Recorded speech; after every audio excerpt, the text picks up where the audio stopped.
ચાલો ને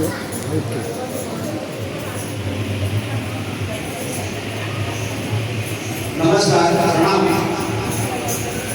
આજના જાગૃત ચૌદસ નિમિત્તે શ્રી પ્રાણજી ના 406મા પ્રાગટ્ય નિમિત્તે આપણે આપણા પ્રણામી મંદિરમાં આપણે બધા ઉપસ્થિત છીએ.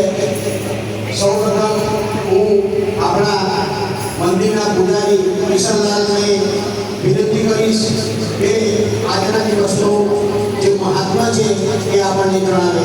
કિશનલાલ બોલો શ્રી પ્રાણનાથ પ્યારે કી જય. આદમ સંબંધી સૂત્ર સાથી આજનો જે પ્રસંગ છે બુદ્ધ નિષ્કાર કરતા સ્વામી શ્રી પ્રાણનાથજી જેમને 406 વર્ષ થયા. દુનિયાના જેટલા ધર્મો જેટલા મજાઓ એ બધા જ્ઞાતિવાહી ધર્મો છે.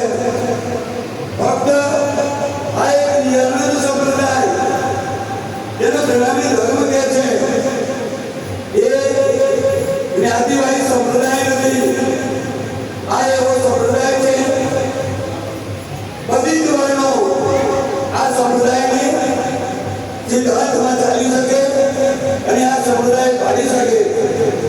પ્રાણનાથ આ દુનિયામાં આવવાના હતા એના પહેલા વેદોમાં લખેલું, ઉપનિષદમાં લખેલું, ભાગવતમાં લખેલું અને પુરાણમાં પણ લખેલું. કલીમાં મહેંદી બુદ્ધ નિષ્કર્ષ કરતા આ દુનિયામાં ક્યારે આવશે એ શાસ્ત્રોમાં લખેલું.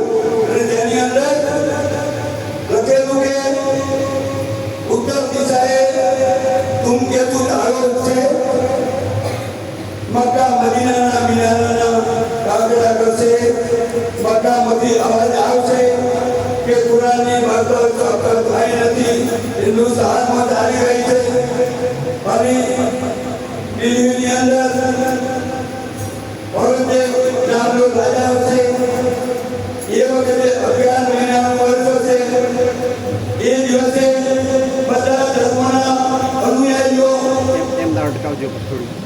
નવનાથ 84 વાળા સંપ્રદાયના સાધુઓ બધા વચ્ચે પ્રાણનાથજીએ આપણા સંપ્રદાયની મુખ્ય સિદ્ધાંત કરાવ્યો અને બધાએ ભગવાનના કુંભના મેળામાં શ્રીજી સાહેબને મહેરબાન એવું બોલ્યા અને બહેનરી નવકંડે આરતી ભગવાનના કુંભના મેળામાં ગાયા. એ પ્રાણનાથજી જેને આ દુનિયામાં અક્ષરાથી પૂર્ણ બ્રહ્મ સચ્ચિદાનંદ બુદ્ધ નિષ્કર્ષ અવતાર કહેવામાં આવે છે. એ કાર્યક્રમ પ્રાણનાથ પ્રાગટ્ય મહોત્સવનો આ કાર્યક્રમ છે.